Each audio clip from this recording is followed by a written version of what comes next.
Hello, my name is Om Prakash Kumar. We have already started mathematics of chapter trigonometry of exercise 8.1. हम लोगों ने math का chapter trigonometry start किया था और एक्सरसाइज 8.1 का पहला एक्सरसाइज स्टार्ट किया. Even we have already done the solution from question 1 to 4. मतलब हम लोगों ने 1 to 4 क्वेश्चन सॉल्व भी कर लिया था. And yesterday I gave you as a HW of question number 5 और कल हमने आपको क्वेश्चन नंबर 5 HW दिया था. आई होप कि आप लोगों ने बना लिया था तो आपका अपना सोल्यूशन मैच करें. जैसे ये क्वेश्चन जो है स्क्रीन पर मतलब बोर्ड पर यही दिया गया था. गिवन सेक थीटा मतलब सेक थीटा का वैल्यू है 13/12 मतलब वैल्यू दिया गया 13/12. Then calculate all other trigonometric ratio. As we know that in introduction class I have already mentioned that there are 6 trigonometric ratios. So in this question we have already given that 1 trigonometric ratio.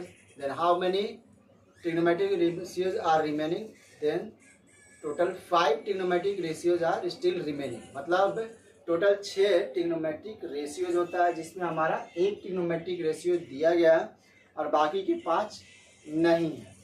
तो हमें उन्हीं को find करना है. Even we have seen in this question मतलब इस question में हम क्या देख रहे हैं कि यहाँ पर थीटा मेंशन है, एंगल मेंशन नहीं है. और आज we know that very well trigonometric ratio based on right angle triangle. मतलब हमें खुद से एक राइट एंगल ट्रायंगल ड्रॉ करना है. तो चलिए ड्रॉ करते हैं.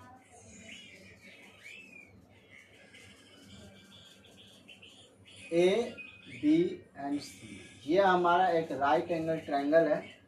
ओके अब हम बात करते हैं कि गिवन में जो दिया है उसको पहले लिख लेंगे सॉल्यूशन करने से. ओके देखिए गिवन है. ओके लिखेंगे क्या? Let A B C is a right angle triangle. ABC क्या है? एक राइट एंगल ट्रायंगल है जिसमें बोला गया in which angle B equals to 90 degree and. अब हम देख रहे हैं कि जब हमारा बी 90 डिग्री हो गया तो ए और सी दोनों में से किसी एक को ही हम क्या करेंगे? थीटा कंसीडर करेंगे. तो चलिए हम एंगल सी को क्या कर लेते हैं? थीटा कंसीडर कर लेते हैं. Angle C equals to theta. अब जो दिया गया है वैल्यू उसको लिखिए. Sec theta equals to 13/12. हमें पता है कि रेशियो यूनिटलेस होता है तो इसलिए इसका एक यूनिट दे दीजिए सेंटीमीटर. क्योंकि सेंटीमीटर फिर कट जाएंगे तो सिर्फ बचेंगे 13/12. क्योंकि अब हम यहाँ पर जो होगा साइड जो होता है हम उसको यूनिट के साथ लिखते हैं इसलिए मैंने इसका यूनिट मेंशन कर दिया. तो ये हमारा 13 सेंटीमीटर. ओके अब क्योंकि मैंने यहाँ 13 सेंटीमीटर इसलिए दिया है क्योंकि हमें पता है कि सेक थीटा किसका अपोजिट होता है? कॉस थीटा का. और कॉस थीटा का फॉर्मूला क्या होता है? याद करिए ट्रिक जो बताया गया था पंडित बद्री मतलब B/H. तो उसका फॉर्मूला क्या हो जाएगा? H/B. क्योंकि कॉस थीटा किसका रेसिप्रोकल है? सेक थीटा का. इसलिए तो यहाँ पर हम क्या लिखेंगे? H/B. ओके यहाँ हम देख रहे हैं कि इस थीटा का just opposite reference angle theta है तो इसके जस्ट अपोजिट P है. और हमें पता है कि 90 डिग्री के जस्ट अपोजिट क्या होता है? हाइपोटेनस होता है. तो इसीलिए मैंने H का वैल्यू 13 सेंटीमीटर मेंशन कर रखा है. ओके अब ये जो रिमेनिंग एंगल बचेगा मतलब साइड बचेगा इसका वैल्यू हम क्या लिखेंगे? 12 सेंटीमीटर. अब हमारे पास क्या नहीं है? तो P नहीं है. और P निकालने के लिए हम क्या करेंगे? पाइथागोरस थ्योरम अप्लाई करेंगे. तो अब यहाँ लिखेंगे बाई अप्लाइंग पाइथागोरस थ्योरम. यानी कि अब हम क्या अप्लाई कर रहे हैं? Pythagoras theorem. और पाइथागोरस थ्योरम यही होता है कि h² equals to p² plus b². यानी कि हाइपोटेनस का जो स्क्वायर होता है वो क्या होता है? Sum of the square of the other two side. क्योंकि हाइपोटेनस जो होता है लॉन्गेस्ट साइड होता है इसीलिए इसका स्क्वायर जो होगा बाकी के अदर साइड्स के स्क्वायर के सम के बराबर होता है। तो अब हमारा यहाँ h का वैल्यू कितना है 13 स्क्वायर।